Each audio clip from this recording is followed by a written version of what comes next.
Gracias. Un placer estar con ustedes.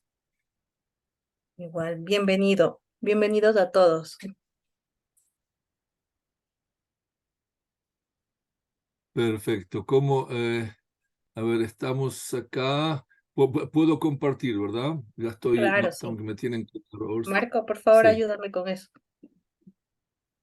Ya. sí. Em, bien. Perfecto. ¿Quién tenemos acá? Está. Roxana se está conectando porque se quedó sin luz. Ah, ok. Ujú. Perfecto. Los participantes son, como la vez pasada, todos de Ecuador, o sea, Sí, que están vinculados al tema de raíces judías, ¿verdad? exacto, sí. Mm. Todos los que están presentes ya recibieron em, recibieron em, perdón, la ciudadanía o están en proceso. Están en proceso este momento. Pero algunos ya lo recibieron o no. No, no todavía. Si hay alguien que Mm, ya recibió, no creo. No. mm. Sí, estuve hace poco en Portugal, hace unos 3 semanas, 4 semanas, y sí veo que, perdón, ¿alguien puede ingresar también a las personas? ¿Alguien ve el admito? Ahora pasó todo a mí. Creo que pasó todo a usted. Ah, Sí, Rabino, disculpe, le hice anfitrión para que pueda compartir. ok. ¿Podría por favor hacerme anfitrión a mí, a Marco Cadena de nuevo para poder No, ir admitiendo a las personas? pero de ser así voy a perder la posibilidad de presentar el No, no, material. no, no, no, ya le vamos a dar esa opción después. Hágame acordar a dónde tengo esa En, posibilidad. en participantes, Participante, donde está sí, Marco Cadena, ahí hay un botón con 3 puntitos sí. y pulsando ahí le da la opción de hacer anfitrión.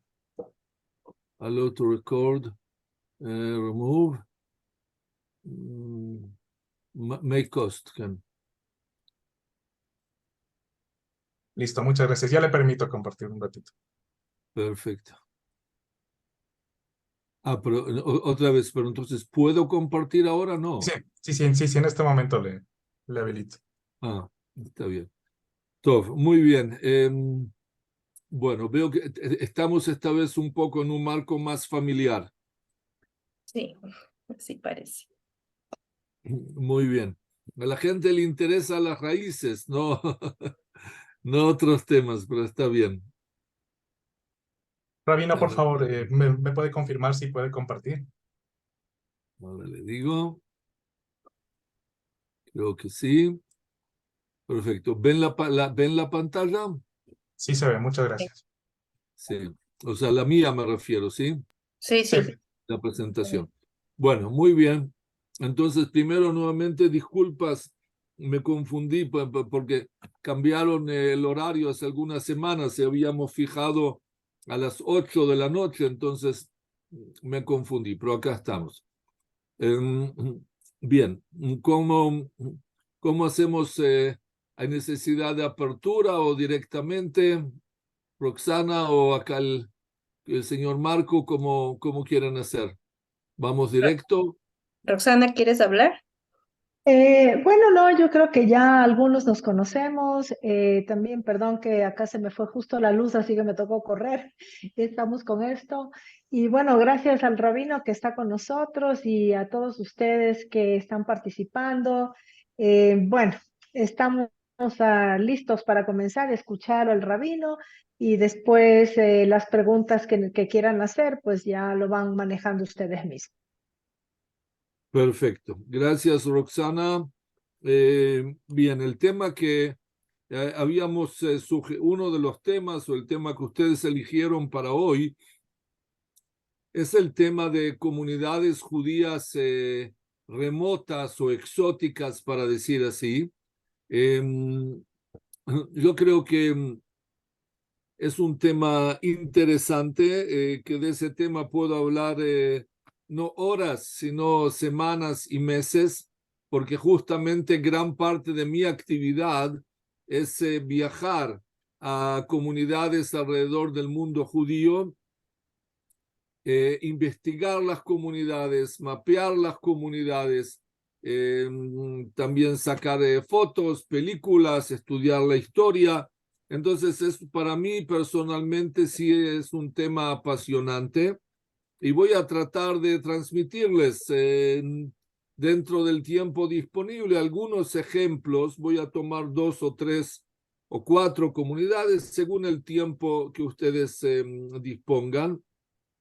Solo para darles un ejemplo, miren, acabo de regresar, en realidad ayer regresé de Uruguay, de Montevideo. Esa no es una comunidad exótica, y antes de eso estuve en Barbados o Barbados, la isla de Barbados, que en realidad está entre Venezuela, el Caribe, sumamente interesante. Viajé no de vacaciones, sino para hacer una jupá, una boda judía. Hoy en día la comunidad es muy pequeña quiere decir 50 miembros en la comunidad, pero de esos 50 miembros justo me tocó hacer la boda de una pareja joven y realmente fue muy bonito. Ahora, la comunidad en Barbados, todavía no tengo la presentación preparada, acabo de regresar, pero es una comunidad antigua,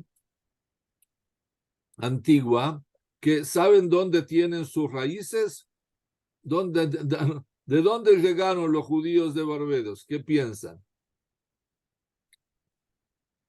Saben que la mayoría de la población en Barbados son habitantes de piel de color negro, que llegaron de África a Barbados todavía en la época que pasaban o traían lamentablemente esclavos de África a trabajar en esa zona, los campos de caña de azúcar, y de ahí, como Barbados estaba bajo dominio, bajo gobierno británico, llevaban de Barbados esclavos a Inglaterra y a otros lugares de Europa. Entonces, la mayoría de la población es de piel oscura, por un lado, y la comunidad judía llegó a Barbados hace 350 años aproximadamente, justamente de donde ustedes están interesados. O sea, llegaron judíos de origen sefaradí, judíos que fueron expulsados de España, hicieron toda una trayectoria de España a Portugal, de Portugal luego a Holanda, a Ámsterdam, de Ámsterdam a Recife, en Brasil, y luego de Recife, en el siglo XVII, llegaron de Recife a Barbados. Quiere decir que los primeros judíos que llegaron a la isla de Barbados eran judíos españoles, judíos que fueron expulsados de España. Miren qué interesante y cómo la historia es tan sorprendente. ¿Quién podía imaginarse que judíos de España van a llegar al Caribe, a la isla de Barbados? Y por lo tanto hay hasta hoy en día una sinagoga de 350 años, cuando llegaron los judíos ahí, una mikve también. Una mikve es un baño ritual muy interesante. Y luego llegaron también judíos que llegaron a Barbados antes y después de la Shoah, del Holocausto.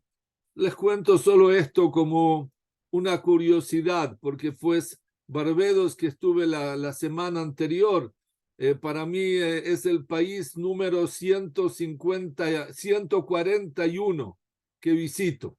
Entonces, Voy contando los países nuevos. Bien, permítanme una muy breve introducción y a partir de la introducción vamos a salir a una travesía. Y la introducción que quiero en realidad comentarles es la siguiente. ¿Dónde hay judíos y dónde no hay judíos? Sí, ¿dónde hay y dónde no? ¿Tienen idea? ¿Me pueden dar alguna? Estamos en un grupo pequeño, ¿me pueden dar alguna aclaración? ¿A qué lugares llegaron los judíos y a cuáles no y por qué? Juan está levantando la mano. Hola, hola. Buenos días, qué gusto. Gracias. Básicamente, los judíos llegaron a toda América Latina, desde México hasta la Patagonia. Todos los países latinoamericanos tienen una gran concentración de población de origen judío. Está bien, pero mi pregunta es general, no solamente en América Latina, en todo el mundo. O sea, ustedes saben que los judíos llegaron a muchos lugares, inclusive en lugares donde la población judía es pequeña demográficamente. A veces la gente piensa que son miles o decenas de miles. Pero mi pregunta es ¿por qué? O sea, ¿por qué los judíos llegaron a tantos lugares del mundo? Perseguidos por la Inquisición española. Eso fue perfecto. O sea, esos son los países en los cuales hubo Inquisición. Pero en los países donde no había Inquisición, nuevamente, entonces, ¿qué fue lo que los llevó a diferentes lugares? Ok, les voy a decir a qué la me diáspora refiero. histórica. La diáspora histórica. ¿Y por qué hay una diáspora judía histórica? ¿Por qué? La destrucción de Jerusalén en el año 77. Ok, perfecto. O sea, quiere decir, el pueblo judío tiene una situación muy especial, muy sorprendente. Por un lado, nosotros consideramos que hay una unión entre el pueblo judío y la tierra de Israel. O sea, hay una unión histórica, religiosa, espiritual. No, claro que no voy a entrar ahora en temas políticos y menos en días de guerra que estamos lamentablemente en estos días en Israel. Pero, sí, pero ustedes saben que la mayor parte de la historia del pueblo judío, el pueblo judío no vivió en la tierra de Israel. La tierra de Israel es para nosotros la tierra prometida.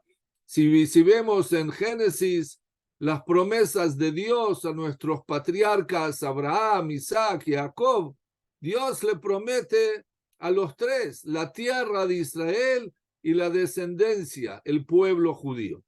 Pero en la práctica, tenemos que decir claramente, esa promesa no se cumplió, o se cumplió muy parcialmente, porque de la historia del pueblo judío, para darles una idea, más o menos vamos de dónde contamos, y contamos del monte de la salida de Egipto, del monte de Sinai, para decir así, de la salida de Egipto, que pasaron aproximadamente 3.500 años.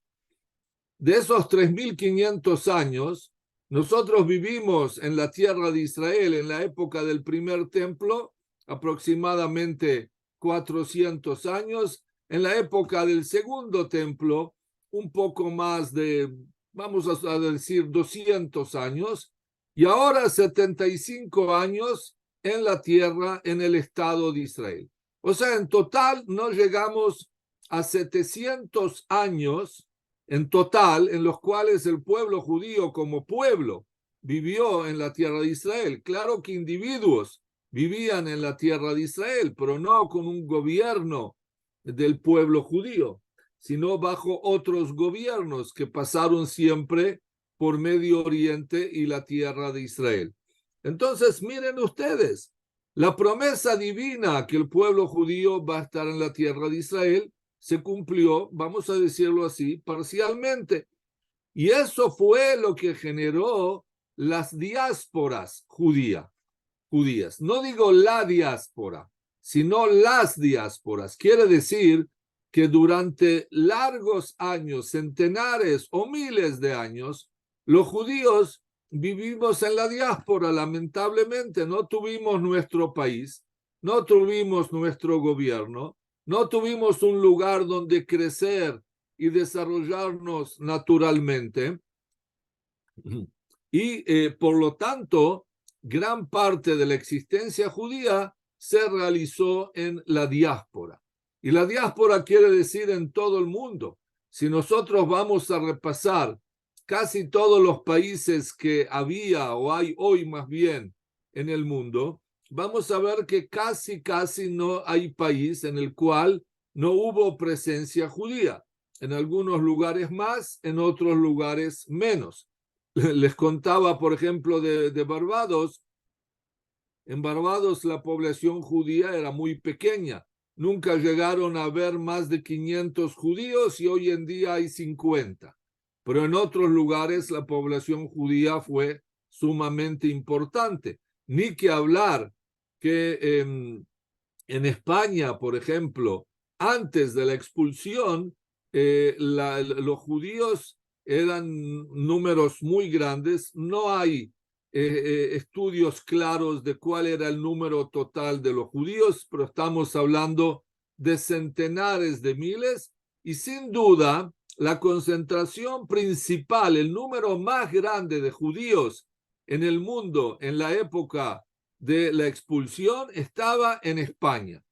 La mayor parte de los judíos del mundo, estoy hablando aproximadamente 60-70% de los judíos que existían en aquel momento vivían en España. Eso tiene que ver también mucho con el tema de descendencia judía, de sangre judía, de raíces judías, ya que ese lugar realmente tenía una cantidad muy grande de judíos.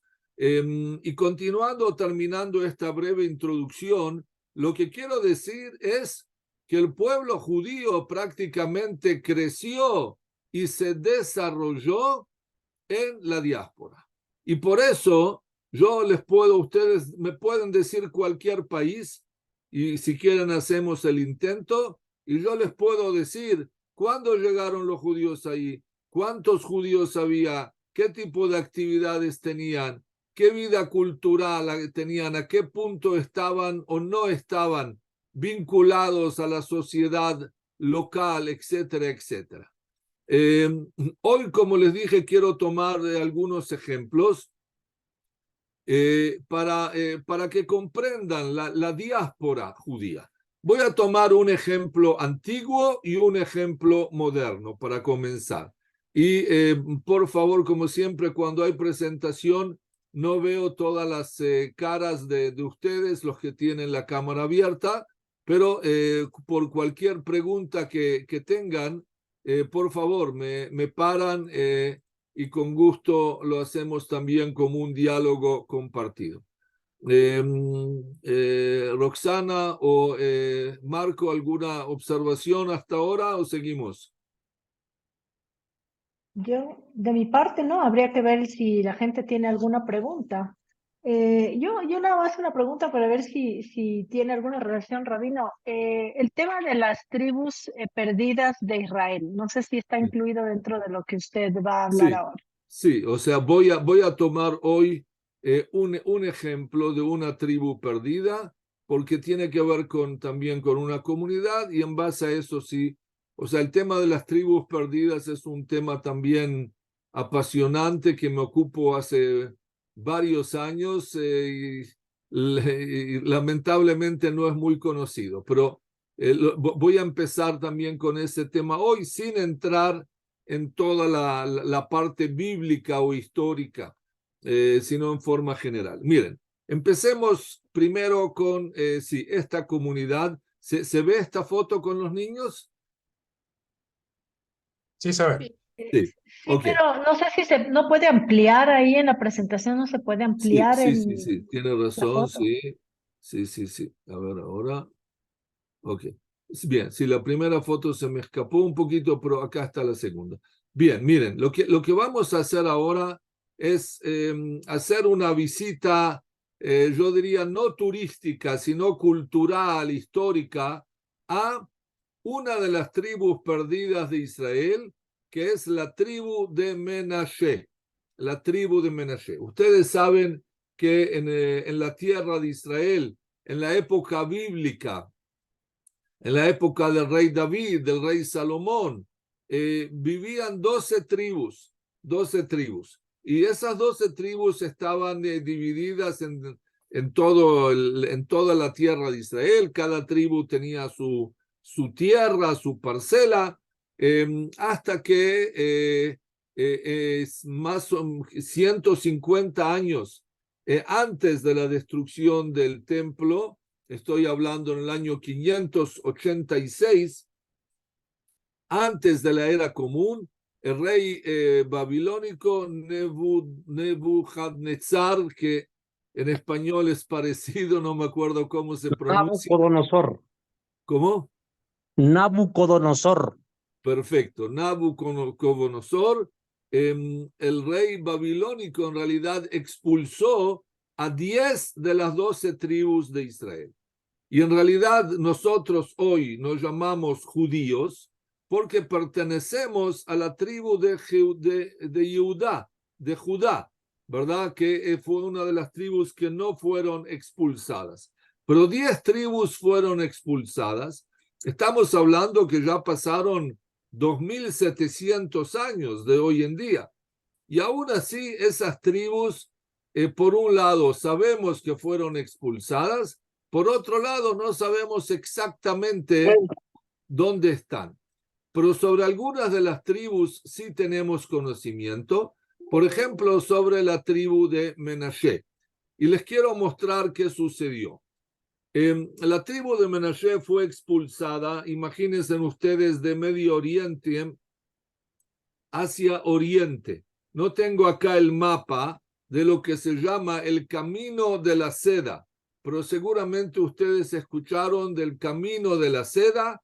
Era un famoso camino comercial que unía entre el Medio Oriente, toda la zona de Israel, en este caso no solo Israel, Medio Oriente y Lejano Oriente, o sea, Asia, Europa, Asia.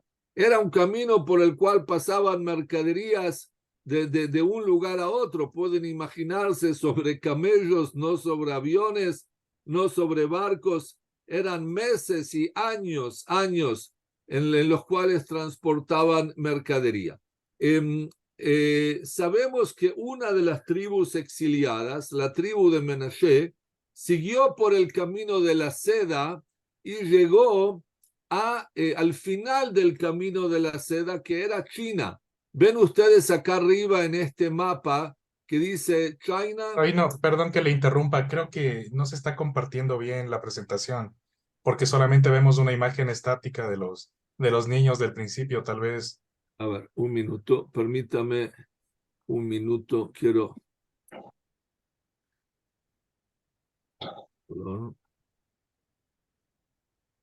Dele clic ahí en las diapositivas del mapa.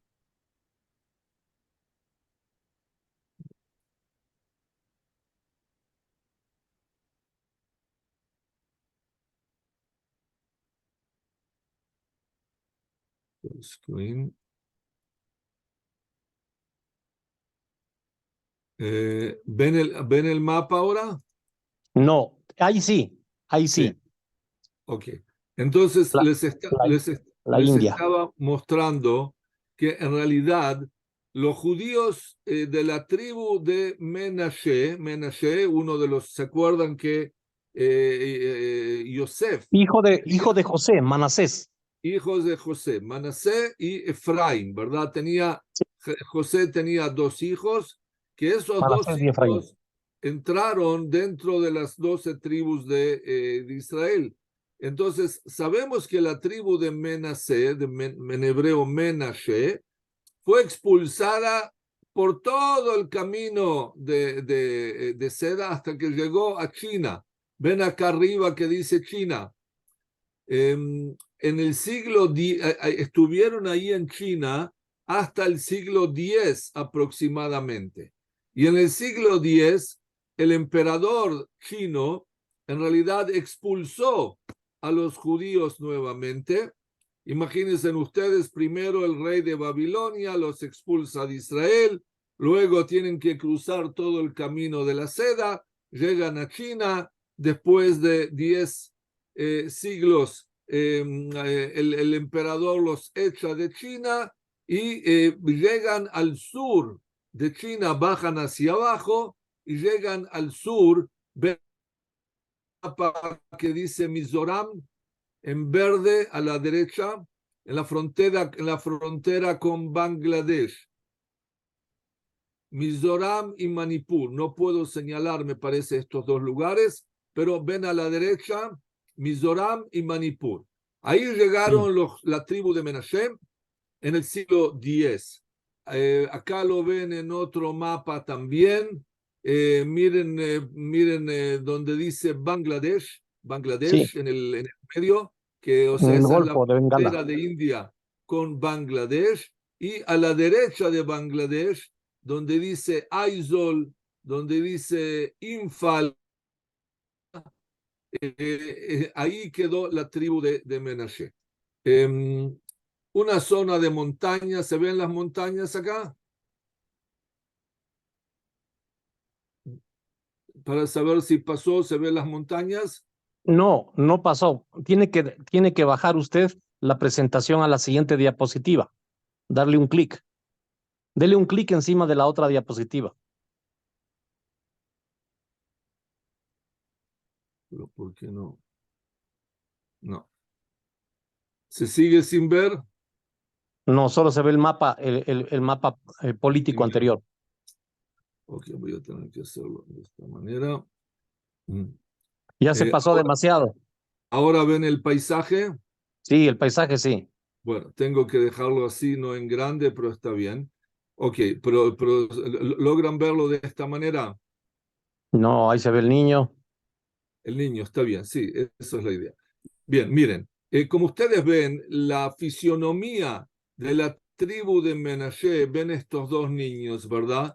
La fisionomía de la tribu de Menashe es una fisionomía china. Miren a los dos niños, especialmente el de la izquierda. No Sí, tiene una cara hindú, tiene una cara china. Así también otros niños y adultos parecen más chinos de Tibet. ¿Por qué?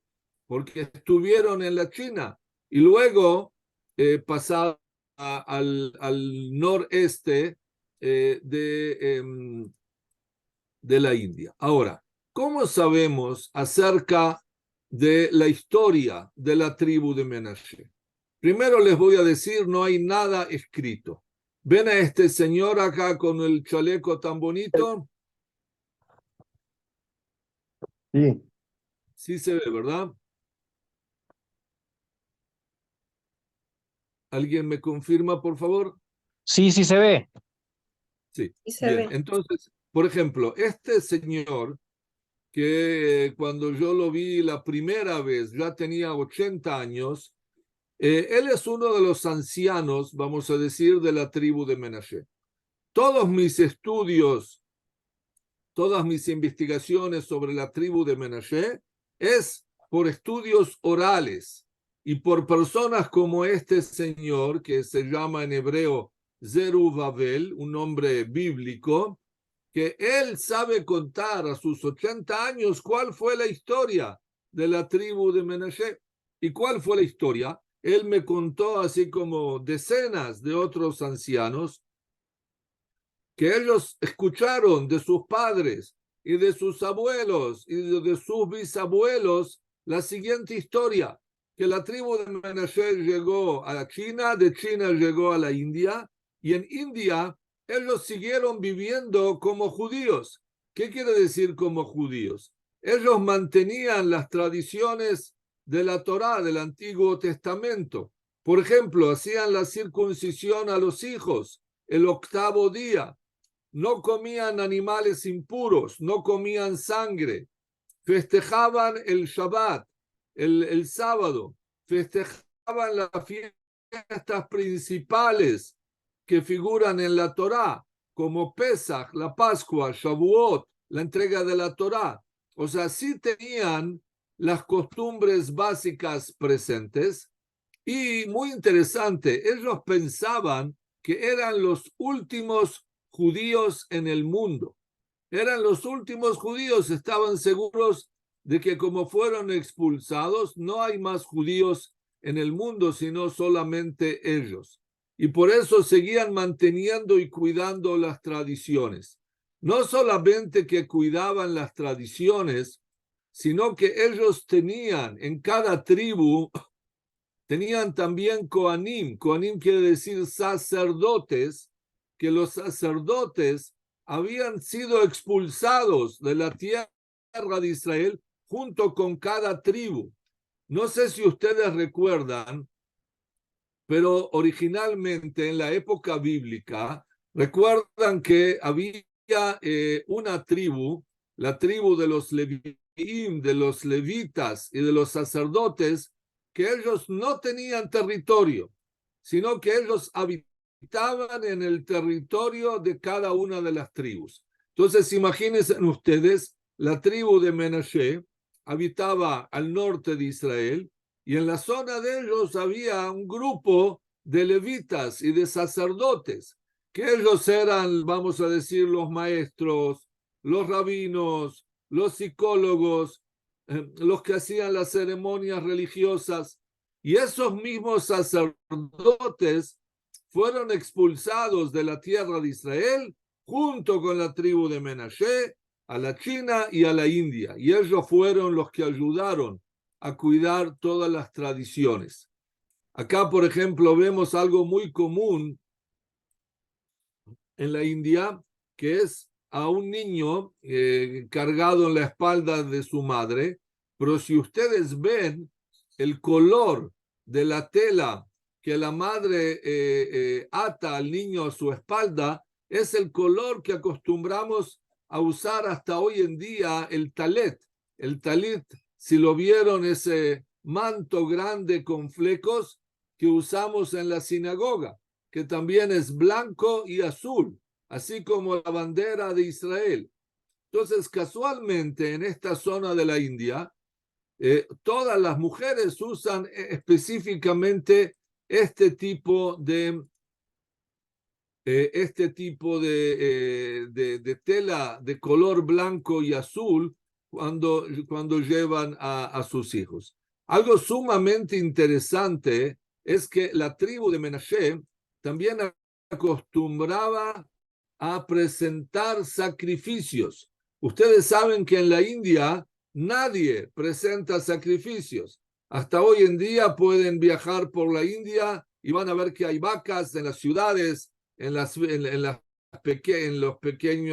pequeñas aldeas, y todos respetan las vacas por diferentes motivos que tienen que ver con la religión hindú también.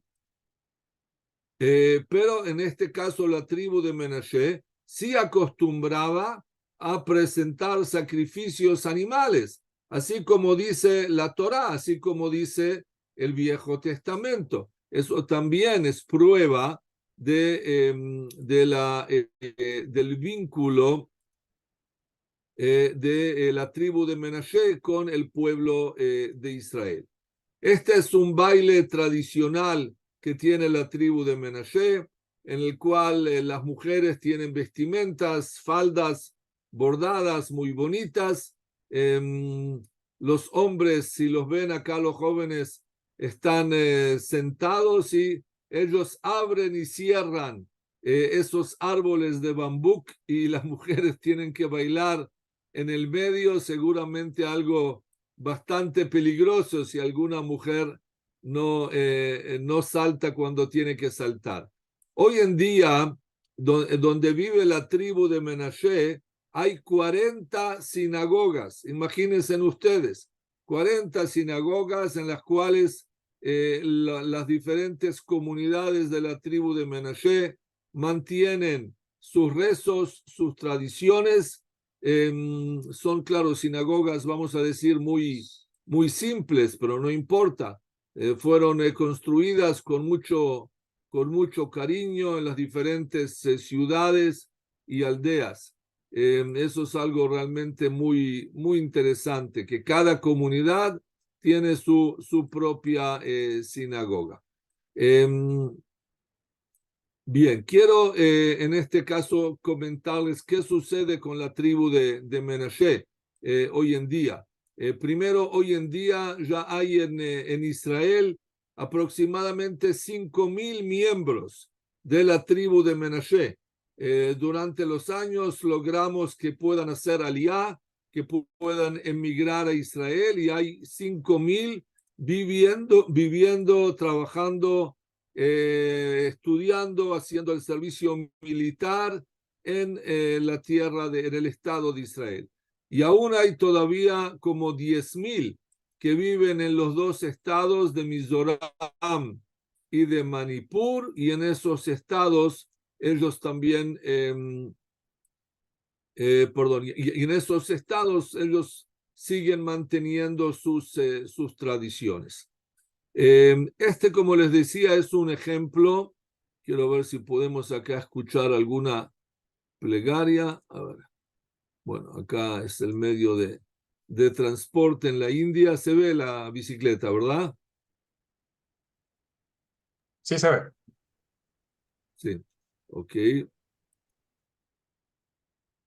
Miren, acá, por ejemplo, fuimos a visitar en una ocasión, ven en el medio con el traje claro, fuimos a visitar al primer ministro de Mizoram, del estado de Mizoram. En la India hay, creo que 120, 130 estados o más. Entonces, el ministro de Mizoram, cuando fuimos a reunirnos con él dijo, sí, yo sé que la mayoría de los habitantes en nuestra zona, en nuestro estado, son descendientes de la tribu de Menashe. Claro, hoy en día no todos tienen la religión judía, sino de que muchos, en este caso, se fueron convirtiendo y adoptando la religión cristiana, ya que al final del siglo XX llegaron misioneros británicos a la India y intentaron convertir, en este caso, evangelizar a muchas de las personas que vivían en esa zona. Bien, quiero entonces resumir esta primera parte. La tribu de Menashe para mí es un ejemplo de los movimientos migratorios que tuvo el pueblo judío. Esto pasó hace 2.700 años, pero miren qué interesante, de un movimiento migratorio, diaspórico, que salieron de la tierra de Israel expulsados por el rey de Babilonia, salieron a la diáspora, al camino de la seda, a China, a la India. Tenemos hasta hoy en día descendientes que se mantienen con la pertenencia a la tribu de Menashe, al pueblo de Israel y también a la tierra de Israel. Entonces, miren, lo digo con todo cariño a ustedes, pero por ejemplo, ustedes tienen raíces en Sefarad, ¿verdad? En España, hablamos de eso el encuentro anterior. Ustedes tienen raíces en Sefarad en España de hace 500 años atrás. 500, un poco más, que puede ser 600 años atrás. Pero la tribu de Menashe tiene raíces en la tierra de Israel de hace 2.700 años atrás. Vemos acá algo muy sorprendente, que cuando hay raíces judías, cuando hay una base judía, que lo pueden llamar DNA judío, para decirlo así, eso se mantiene, o 500, 600 años, como es el ejemplo de España y Portugal y de ustedes también, o 2.700 años, como es el ejemplo de la tribu de Menashe. Entonces me parece que es algo sumamente sorprendente cómo las raíces judías se mantienen a pesar de todo en diferentes lugares del mundo. Esta es una breve introducción sobre la tribu de Menashe. Si hay alguna pregunta sobre este grupo, con mucho gusto. ¿Alguna pregunta, alguna duda? No los veo, así que por favor, simplemente hagan la pregunta. Ok, bien. Entonces, si no hay preguntas, voy a pasar a otro lugar. Otro lugar que, miren, es sumamente interesante a mi juicio. Judíos en Amazonas. ¿Escucharon alguna vez de judíos en Amazonas? Bueno, ustedes en realidad No, nunca he oído judíos en Amazonas. Sí, ustedes en realidad están, no, pero perdón, se ve la presentación, no, ¿verdad? No. Están Voy a unos cerrar. niños ahí con bandera. No, voy a cerrar esta. Tengo que abrir la otra. Un minuto, voy a pasar ahora a Amazonas.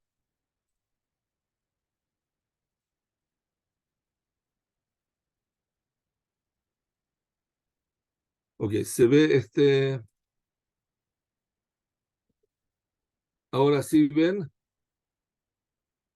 Río Amazonas. Se ve en Sí. general, pero no, se ve un conjunto de fotos, más no una en específico. Sí, un minuto, ahora lo voy a cerrar. Bien, ahora sí ven pasar las fotos, Sí, ¿verdad? sí. Ok, bien, miren. Empecemos ahora de Amazonas. El primer tema que también es sorprendente es si hay judíos en Amazonas. Yo me acuerdo que la primera vez que viajé a Amazonas en este caso, ustedes recuerdan, sin duda sigue siendo el río más largo y más ancho del mundo, que en realidad comienza en Brasil en la zona de Belém, y continúa hasta Perú, en la zona de Iquitos. Si no me equivoco, esa es la trayectoria desde Brasil hasta Perú. Ahora, lo interesante es que en el río Amazonas no había judíos hasta el año 1860. Ahora después voy a explicar estas fotos.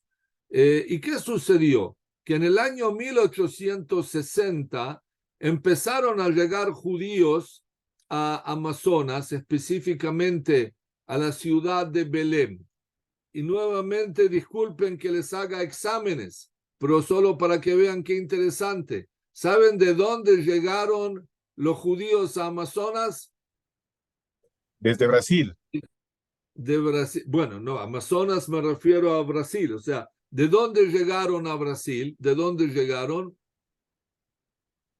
Llegaron a Brasil de Marruecos. ¿Y de dónde llegaron los judíos? A Marruecos, De antes que España, fueron a Brasil, de de España, Sefarad. de Sefarad. Nuevamente, señores, todo empieza y termina en Sefarad. Impresionante. Los judíos, cuando fueron expulsados de España, algunos de ellos, como ustedes saben, muchos se dispersaron por todo el mundo, pero muchos de ellos llegaron a lo que era en aquel momento el Imperio Otomano, ¿verdad? Turquía y en realidad Marruecos estaba un poco anexado al Imperio Otomano, a pesar de que era más independiente. Entonces, muchos judíos expulsados llegaron a Turquía y a Marruecos. Y en Marruecos, al principio, antes que llegaron los judíos de España, había muy pocos judíos, miles de judíos. Pero cuando llegaron los judíos de España, llegaron decenas de miles, porque los recibieron muy bien. Turquía y Marruecos, que eran países musulmanes hasta hoy en día, recibieron a los judíos en este caso, y los judíos vivieron en Turquía y Marruecos. En cierto momento, a mitad del siglo XIX, 1860, como dije, empezó también en Marruecos un periodo de enfermedades, de pobreza, de antisemitismo, y los judíos empezaron a buscar nuevos horizontes. Gran parte de los judíos que vivían al norte de Marruecos empezaron a emigrar hacia Brasil, hacia la zona de Amazonas.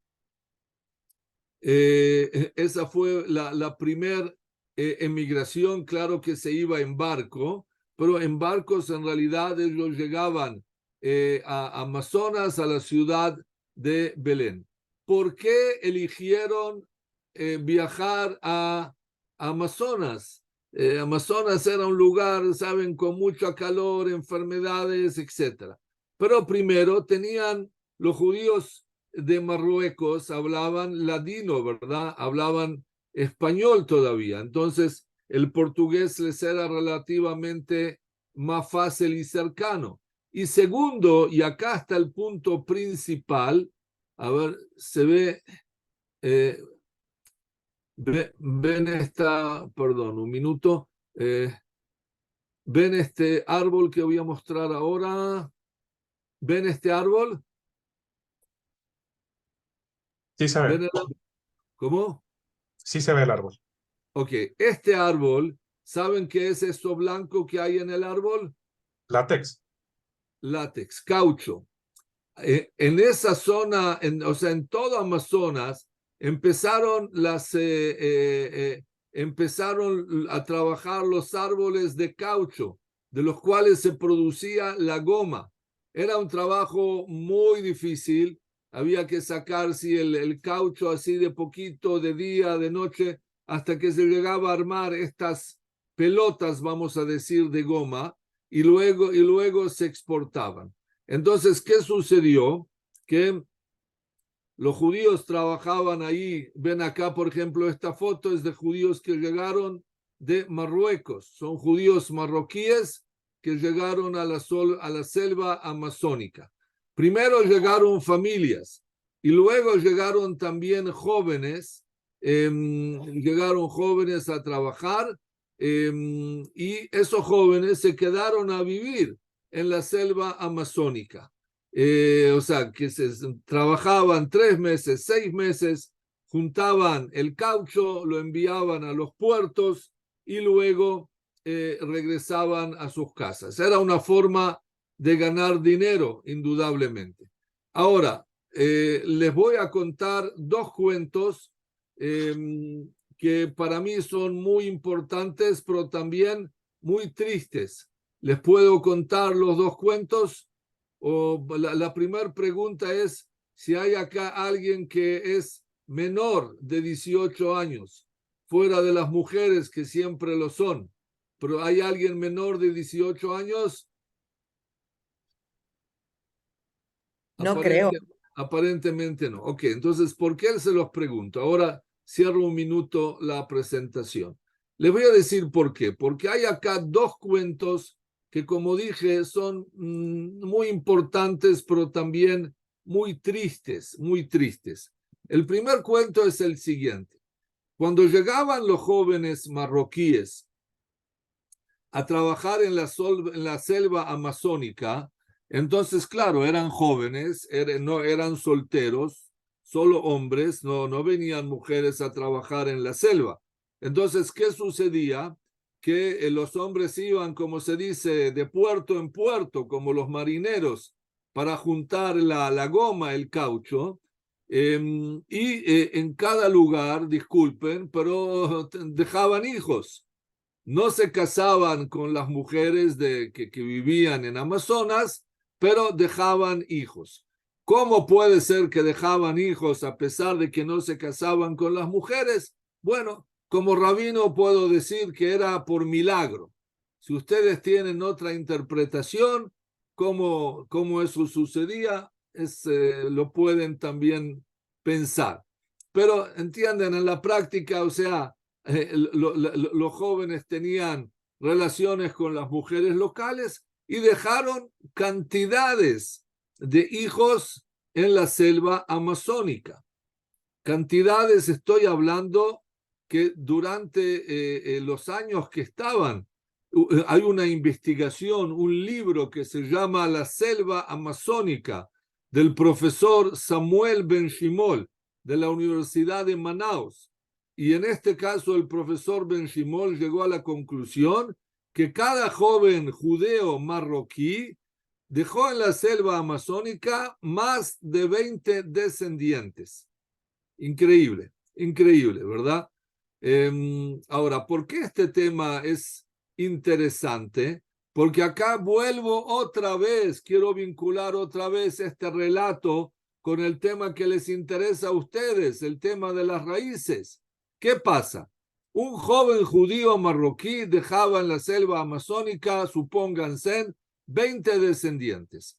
Esos descendientes tenían fisonomía, vamos a decir, doble. Tenían por un lado la fisonomía indígena de los habitantes en la selva amazónica y por otro lado tenían la fisonomía, el color de ojos azules, celestes de los judíos marroquíes, el pelo claro, rubio. Entonces era una fisonomía compartida. Generalmente los niños que nacían en la selva amazónica mantenían el apellido del padre judío, porque esa era la ley. La ley es que si el padre, aunque no estaban casados, tenían que mantener siempre el apellido del padre judío. Entonces ustedes se encuentran hasta hoy en día.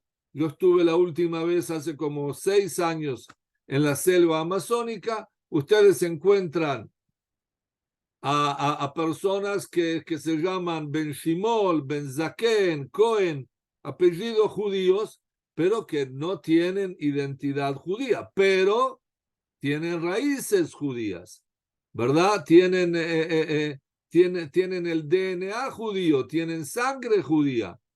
¿Por qué este tema es interesante? Porque saben ustedes qué puede un joven que nació de padre judío en la selva amazónica, ¿qué puede hacer con ese estatus? ¿Alguien sabe a qué me refiero? ¿Cuál puede ser el estatus de alguien que el padre es judío, fue judío, el padre, el abuelo fue judío y la madre no lo fue? El estatus es que esa persona puede, hasta hoy en día, puede transformarse en ciudadano israelí. Muchos de los niños o jóvenes o adultos que nacieron en la selva amazónica y que tienen raíces judías pueden apelar para recibir la ciudadanía israelí. Y si lo demuestran, créanme que es mucho más fácil todavía que recibir la ciudadanía española o portuguesa. Y rápidamente pueden recibir la ciudadanía. ¿Por qué les digo esto? Porque nuevamente quiero expresar qué fuerza tiene todo el tema de las raíces, de tener raíces judías, de tener una ascendencia judía, así como se puede, por ejemplo, demostrar eso y recibir la ciudadanía española o portuguesa. También se puede en otros casos, como por ejemplo estos jóvenes de la selva amazónica, recibir la ciudadanía israelí. No sé si fui claro, creo que alguien acá quería preguntar y seguimos. Sí, una consulta, Rabino. Los certificados de origen sefardita de las correspondientes comunidades, la Federación de España y las comunidades de Portugal sirven también. Tiene que, si ellos pueden también pedir los certificados Si son válidos para Israel. usted dice, para emigrar a Israel. Para obtener, como la gente de Amazonas, para obtener la nacionalidad israelita. No, en este caso no. O sea, Ok. cada país tiene sus normas en lo referente a la residencia. Si alguien recibe la ciudadanía española por demostrar que tiene orígenes judíos, ¿sí? Sí. Eso no aplica para, vamos a decir, emigrar o recibir la ciudadanía en Israel. No. De acuerdo. Es Perfecto. como dos categorías o dos mundos separados. Puede ser que si esa persona aplica a Israel en forma independiente, puede ser que también pueda tener la ciudadanía israelí, pero no por haber recibido el certificado español, ¿me entiende? Ahora, Entendido. lo que estoy pensando ahora es de que todos los niños o jóvenes que nacieron en la selva amazónica, de padre judío marroquí, que originalmente las familias habían llegado de España, ellos podrían aplicar a la ciudadanía española también, porque todos son descendientes de padre otra vez judío, que llegó de Marruecos, a España. Y no es difícil demostrarlo eso.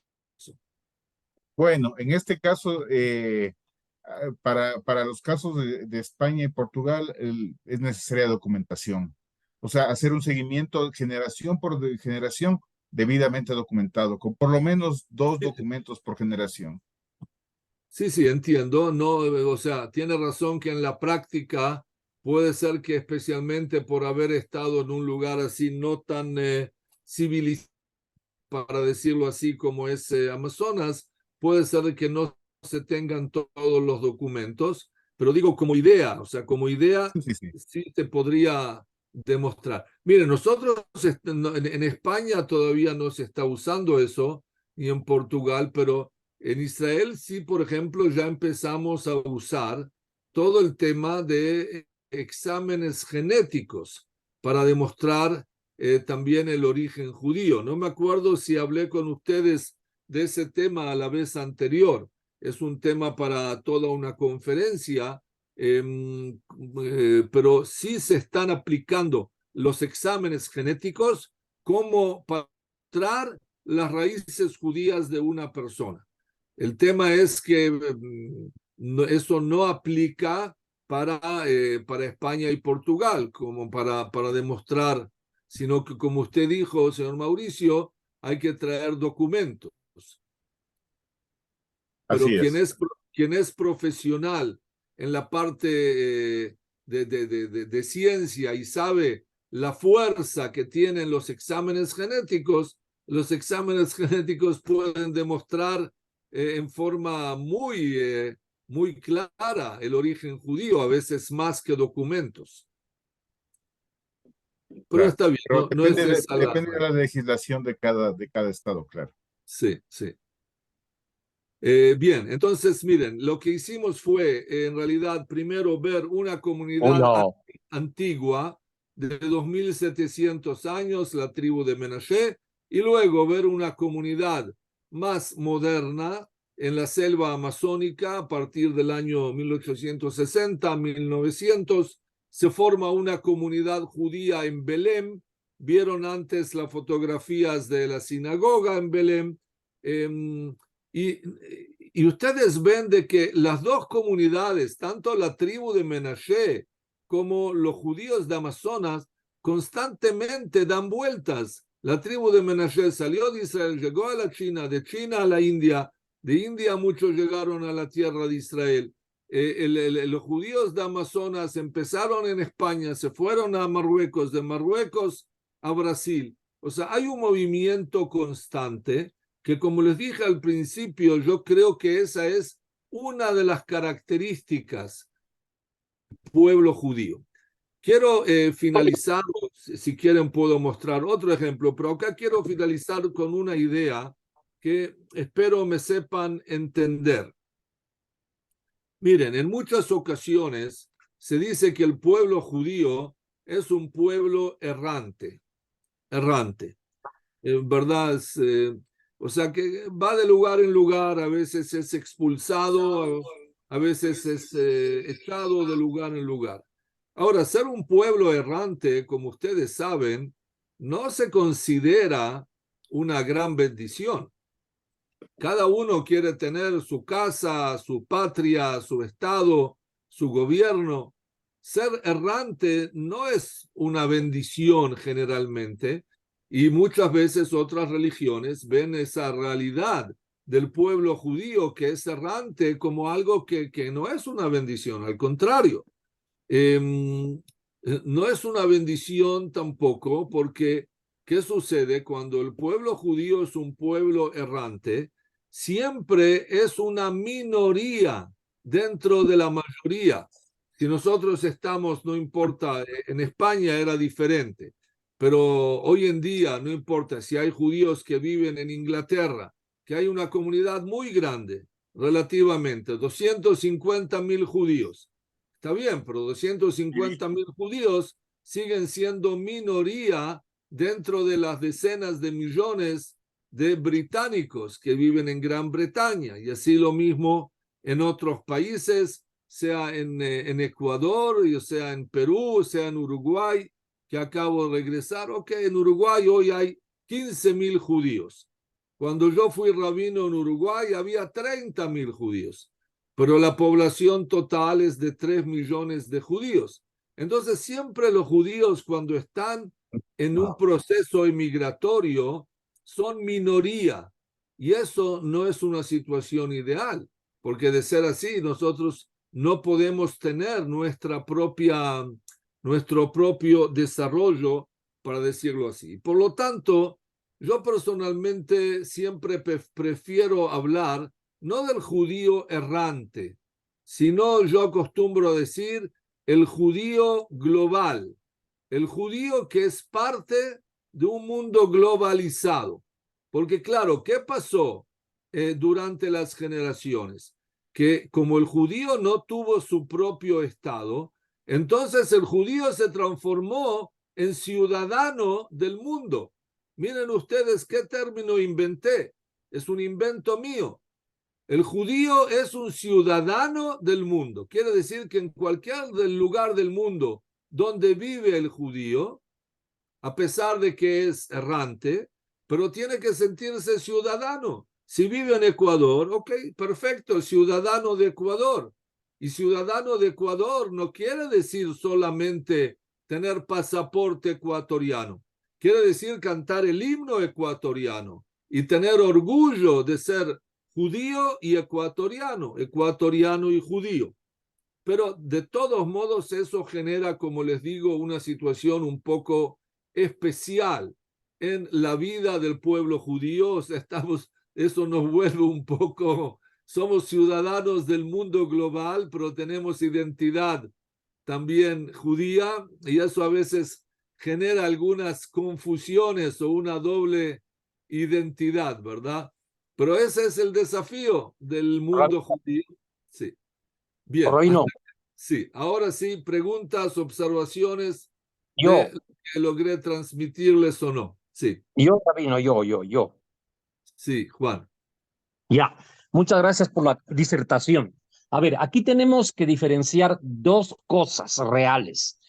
Uno, el origen genético de las sociedades del mundo, y que en ese origen genético, Latinoamérica, por eso yo me refería a Latinoamérica, tiene un componente de sangre judía esencial. ¿Por qué? Porque como usted dijo, en España vivía la mayor parte de los judíos, es decir, la población española mayoritariamente estaba conformada por familias judías genéticas, es decir, los que vivieron desde la época de la expatriación en la época de Nabucodonosor, 560 años antes de Cristo, y después en la expulsión del año 77 y en todas esas grandes oleadas migratorias, se afincaron mayoritariamente en la península ibérica, de tal manera que en el siglo XVI la mayor parte de la población española genéticamente era judía, no religiosamente. Lo religioso es otra cosa.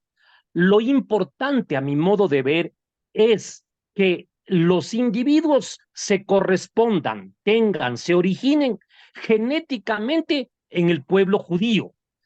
Y en América Latina, los 660 millones de habitantes que somos, de los 660 millones, un 80% proviene de España. Es decir, más de 480 millones de habitantes provenimos de España. Y de esos 480 millones de habitantes venidos de España, el 90% tienen origen judío. 400 millones de personas que vivimos en Latinoamérica tenemos sangre judía. Así no lo podemos demostrar porque han pasado 25 o 28 siglos y no hay documentos de 28 siglos, ¿no? Sí. De la expulsión de los judíos de España en 1492, determinó que América Latina se pueble con familias judías. Así no profesemos en este momento la religión judía. ¿Por qué? Porque la influencia del cristianismo fue tan grande que todas las familias judías sefarditas expulsadas de España adoptaron el cristianismo con el transcurso de los siglos en América Latina. Mire, entiendo lo que usted dice, no estoy seguro que estoy de acuerdo con los números que usted menciona, me parecen demasiado grandes, no creo que sea a tal punto, no creo que el 80% de la población de América Latina sea española, es cierto que en muchos lugares había conquistadores, o sea, que llegaron y había hombres de fe y gobernadores españoles, pero en la práctica en muchos países había también población autóctona. Entonces en Argentina, por ejemplo, nuestros hermanos o primos argentinos, sí, ahí llegaron muchos españoles, italianos, franceses y portugueses. Sí, pero por ejemplo a México no. O sea, en México la población local no es una población europea, es una población autóctona. Y por eso América Latina se divide en lo que llamamos dos categorías. Están los países de Euroamérica, o sea, los países que Euroamérica quiere decir que tienen población europea, Euroamérica, que es Argentina, Uruguay, Chile y muy poco Brasil, muy poco. Y todo el resto de América Latina es en realidad Indoamérica. Indoamérica quiere decir que tienen población que originalmente era la población indígena autóctona. Y entonces no creo que podemos llegar a números tan grandes como usted dice. Verá, ¿qué es lo que ocurre con Chile, Argentina, Uruguay y algo de Brasil? En el siglo XIX apenas, es decir, hace una centuria y media, menos de una centuria y media, se produce la gran migración italiana, prácticamente de Italia, por las guerras civiles habidas en Italia, e inmigran naturalmente al cono sur de América Latina y se mezclan con toda la población autóctona. Pero en el resto de los países prevalece mayoritariamente, como sucede en el Ecuador. En el Ecuador tenemos un gran componente indígena, pero siendo importante el componente indígena del Ecuador, no llega al 7% de la población. Y la mayor parte de la población ecuatoriana y latinoamericana es mestiza, es decir, descendemos de españoles descendemos de españoles y descendemos de indígenas, de tal manera que al descender de españoles por la migración sefardita de España a América Latina, por la rama española, descendemos de los judíos, así seamos mestizos. Bueno, es interesante lo que usted dice, tengo que pensarlo, me parece que otra vez, el criterio me parece correcto, los números me parecen demasiado altos, pero eso para otra ocasión. Miren, otro tema que es muy interesante también y tiene que ver con lo que hablamos ahora, es por ejemplo el origen judío de Cristóbal Colón. y las personas que vinieron con él, su equipo, sus traductores, su hermano, que fue el primer gobernador en Jamaica y en otros lugares. Entonces, si realmente se puede demostrar, y yo creo que sí, que Cristóbal Colón era judío y que gran parte de su tripulación eran también judíos, entonces, claro, eso puede explicar la expansión de sangre judía y de genética judía en el continente. Eso también es. Pero ese es otro tema en alguna ocasión, Cristóbal Colón y su origen judío. Bien, si hay otras intervenciones o opiniones. Bueno, Rabino, un poco para respaldar la información de Juan Francisco, veo que existe otro tipo de clasificación con respecto a la población latinoamericana. Lo que nosotros conocemos como Hispanoamérica o Latinoamérica son todos los países de México para abajo, e incluso una parte de Canadá por ser de origen latino el idioma francés. Sí. Pero lo que Juan Francisco explicaba tiene bastante razón. Genéticamente hablando, la población de Ecuador, por ejemplo, que es el caso que nos atañe a nosotros, estadística y realmente hablando, apenas un 7% es indígena, como mucho 7% es de indígena pura. De ahí, incluso muchos que tienen apariencia indígena tienen origen español, tienen origen europeo, solamente que por eso se divide la población ecuatoriana en blanco mestizos e indio mestizos.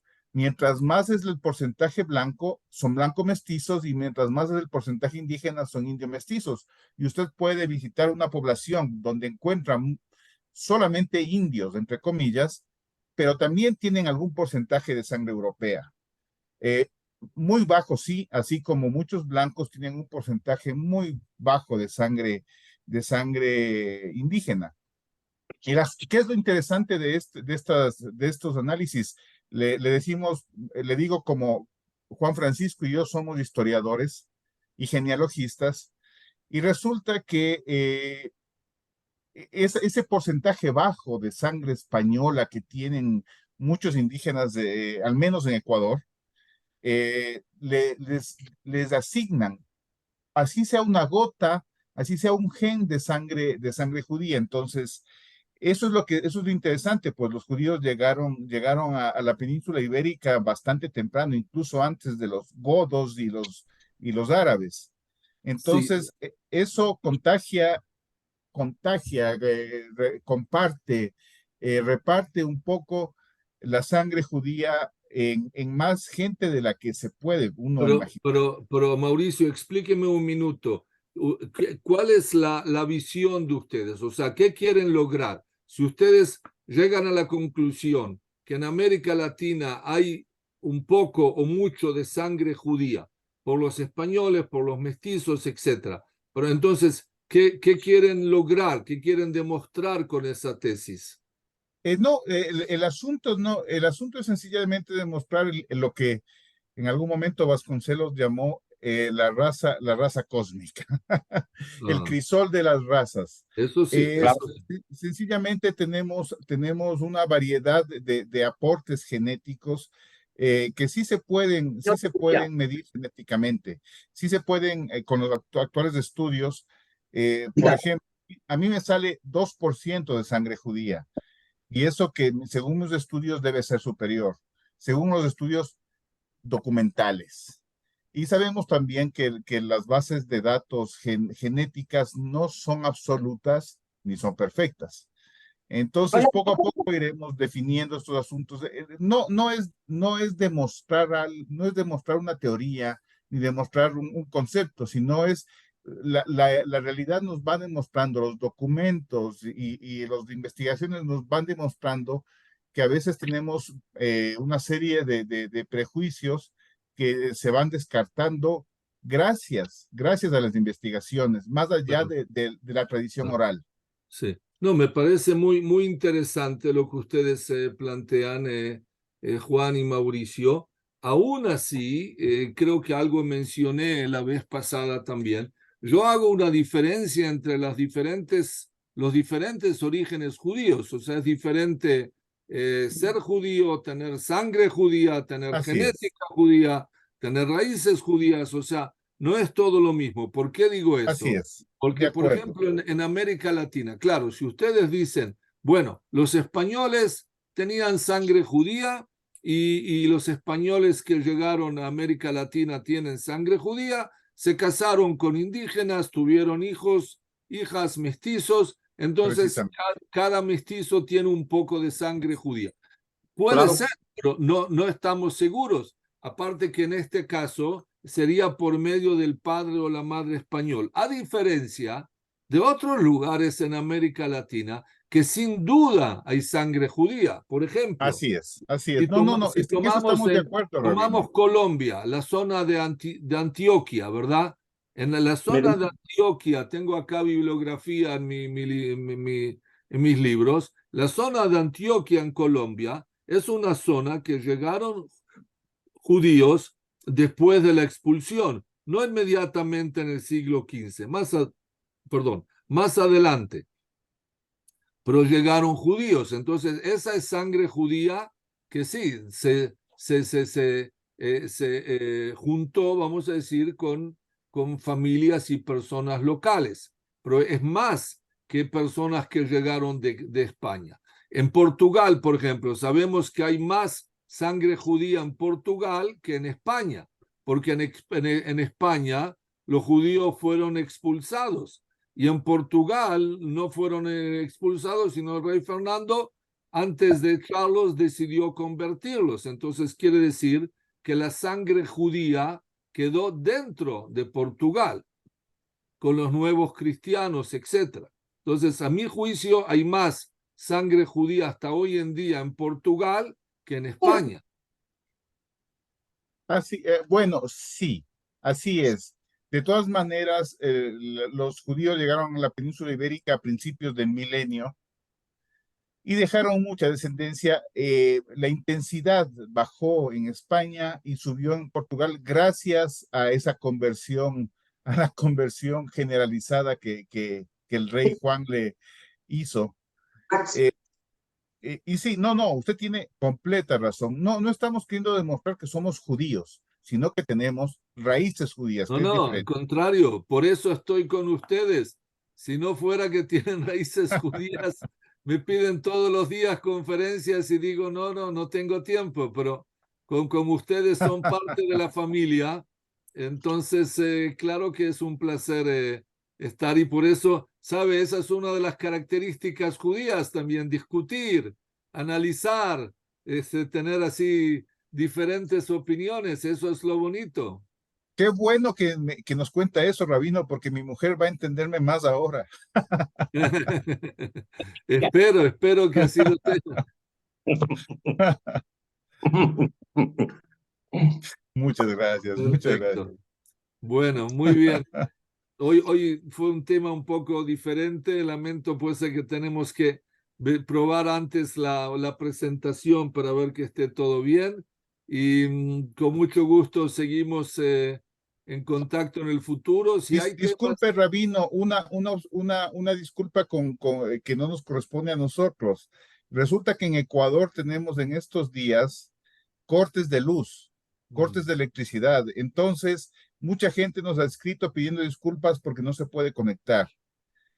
Si no, la audiencia habría sido mayor que la vez anterior, pero gracias a la coyuntura político-económica del país, no hemos podido cubrir sus expectativas. no se preocupen. La próxima vez se puede hacer una venta anticipada de Así es. generadores de electricidad y aquí nos vemos todos con mucho gusto. Ustedes con gusto piensan o sugieren un tema para la próxima vez. Va a ser un placer. Muchas gracias, Rabino. Muchas gracias. Siempre es enriquecedor conversar con Bueno, usted. shalom a todos desde Muchas Israel. gracias. Shalom. Muchas gracias a todos. Gusto. Shalom, shalom. Gracias. De igual charla. forma, esta charla luego la pueden ver grabada. Entonces, para los que tengan ese interés, muy pronto se va a publicar. Gracias por Gracias. asistencia de todos. Muchas gracias, Gracias, Rabino. Marco. Muchas Gracias, gracias a Gaby. todos. Gracias, Roxana. Un abrazo a todos. Gracias, Rabino. Creo Bendiciones. que Roxana está también sin luz. Sí, está sin luz, no se puede, no puede entrar. Ah, la Roxana también, cierto. Ujú. Bueno, Listo. gracias a todos. Gracias a Feliz día. todos.